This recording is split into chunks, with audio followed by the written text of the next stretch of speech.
Senator Judge Padilla is recognized for his intervention.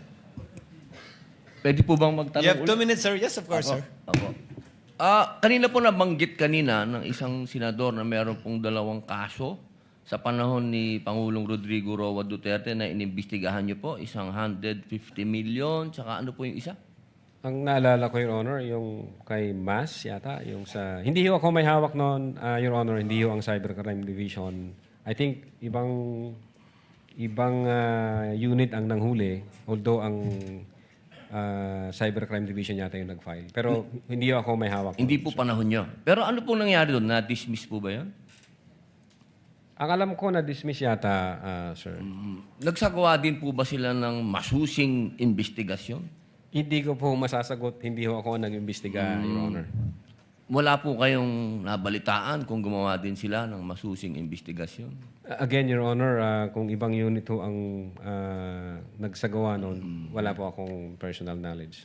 Opo. Kasi po doon malinaw na mayroong involved na pera. Kasi alam niyo, matagal din po ako nakulong. 3 taon din po ako sa kulungan. Marami po ako nakasama dyan na mga hired killers. Katunayan, pati po hindi hired killers, nakasama ko din po dyan. Sila Tihanki. Katunayan, excuse po sa aking seatmate. Madami po talaga. Pag usapin po kasi ng pera, talagang may threat. Pero sa tingin po ba nyo, yung mga nangyari nung November 23, birthday ko pa po yun. Opo. Sa tingin nyo po ba, walang involved na kahit anong pera dito, walang kahit anong threat pa rin po ba yon sa palagay ninyo? Kasi ang hired killer, pera-pera po yan. Based on our findings, grave threats, Your Honor, and inciting to sedition. Meron po ba, inciting, okay. Maganda pong pag-usapan yan. Doon po ba, pagkatapos po ba nung November 23 na mga sinabi ng ating Vice Presidente, meron po bang ginawa ang ating mga taong bayan para maging inciting for sedition? Nagbunga po ba ito? Your Honor, ulitin ko po yung sagot ko. In the case of People versus Nabong, hindi ho necessary... Pakisagot na lang po kung yes or no, kung meron po bang naganap na pagkilos ang mga tao.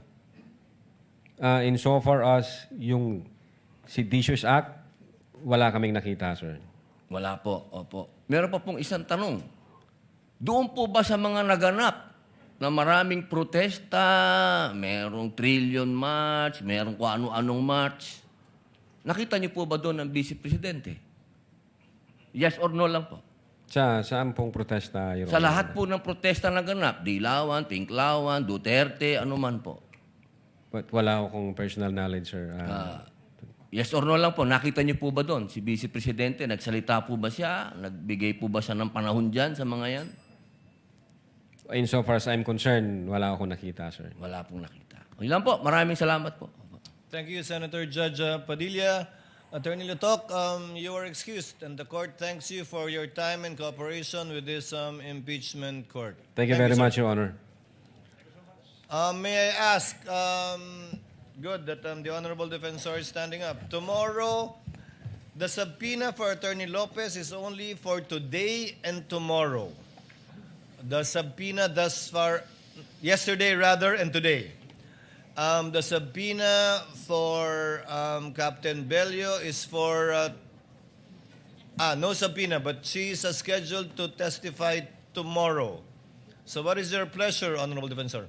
Your Honors, before we proceed any further, the prosecution respectfully requests for a 5-minute recess. Just 5 minutes, Your Honor. You can do your thing, Honorable Defensor, while I recognize Senator Judge, with the permission of Senator Judge Cayetano, of course. Maybe they can... Can they do their thing? Yes, I was going to suggest that. I have a question about tomorrow. Maybe the defense can do their huddle while I ask Yes, this exactly the question. point. Exactly the The point. question naman is, Senator Cayetano, Alan is recognized. thank you, Mr. Presiding Officer, Mr. Senate President. This is addressed actually to the presiding officer, Senate Pres, and our colleagues. So, are we going to have the oral arguments tomorrow about Yes. the... So I think we all received the Copies have been copies distributed. The last night. memoranda of the parties have been Yeah. distributed More or to the less, senator it's judges. 33 and 32 pages, so that's 60 pages. I'm beginning to study it today because I had to study about other matters tomorrow. So the second question is, while we will have the oral arguments tomorrow, will we decide as a body tomorrow, or we have a little bit more time to digest what was discussed tomorrow and then decide on We will Monday? decide as a body tomorrow, because my understanding is the parties will be needing time to analyze whatever data will be produced should the subpoenas be granted. But that is for article, the subpoenas, for, That is correct, Your Honor. That is for Article 2. 2, which we will start hearing in August, right? As of now, it is the last one, but as we had talked Yeah. about earlier, the prosecutors can decide to bump it up depending on Yes. their strategy So- to present evidence. No, so I'm not moving that we postpone the oral arguments tomorrow because I think we're ready to listen. But I do want to make an intelligent decision, and there are many, many issues from the test nga of if it's definite, is it a fishing expedition, 20 years, or, so there's so many issues. Would it be possible that we also have our own huddle tomorrow before we decide, just in case we're not, I mean, if everyone's ready to decide tomorrow, who am I to stop the decision? But I just don't want to make a mistake in deciding at medyo makapal tong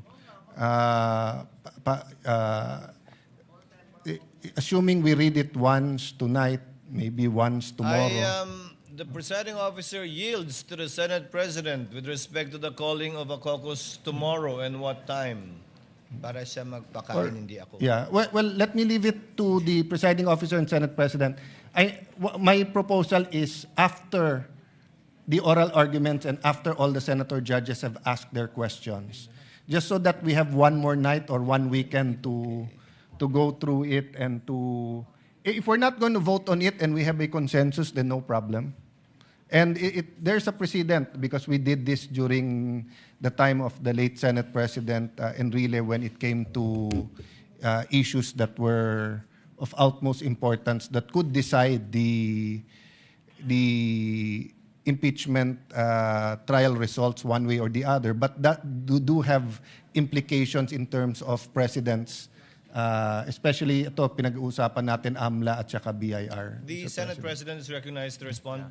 I share the same feeling with Senator Judge Alan Cayetano. I started reading both memos, and indeed it's quite lengthy and complicated, and we need to also consult our legal teams. So may I propose, Mr. Presiding Officer, to have a caucus tomorrow at 10 a.m. So that we can thoroughly Buwan na discuss lang. this